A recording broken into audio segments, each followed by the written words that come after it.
పెళ్లి చేసుకోమని అడిగింది. మొదట అది విని రత్నాకర్ నవ్వాడు. కానీ సుమతి, నేను ఇంట్లో వాళ్ళతో చెప్పి గొడవ చేస్తా, ఊర్లో పంచాయతీ పెడతా అనగానే రత్నాకర్ భయపడి, నేను సరదాగా అన్నాను, పెళ్లి చేసుకుంటా అంటూ మాట మార్చాడు.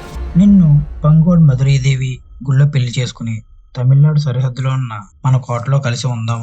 ఇక్కడైతే మా వాళ్ళు నిన్ను చంపేస్తారంటూ చెప్పాడు. ఆ మాటలు కూడా సుమతి నమ్మేసింది. జనవరి 27, 1953 రాత్రి 7 గంటలకు సుమతిని రత్నాకర్ కారు ఎక్కించుకుని తీసుకువెళ్ళాడు. ఆ టైంలో ఇంట్లో అందరూ దగ్గరలో జరిగే జాతరకు వెళ్లారు. గేట్ బయట రత్నాకర్ ఫ్రెండ్ రవీంద్రన్ కూడా కారు ఎక్కారు. అడవిలో ఒక దగ్గరికి వెళ్లి కారు దిగారు. ఇక్కడ నుంచి షార్ట్ కట్ ఉంది, నడిచి వెళ్దామంటూ ముగ్గురు కొద్ది దూరం నడిచి వెళ్లారు. ఒక బ్రిడ్జ్ వచ్చింది. అక్కడ నుంచి గుడి చాలా దగ్గరగా కనిపిస్తుంది. కానీ వాళ్ళు కొండపైకి తీసుకువెళ్లారు. పక్కన దారి కనిపిస్తున్న చీకట్లోకి తీసుకెళ్తూ ఉన్నారు. అప్పుడు సుమతికి అనుమానం వచ్చింది. కాపాడండి కాపాడండి అంటూ అరుస్తూ పరుగులు పెట్టింది.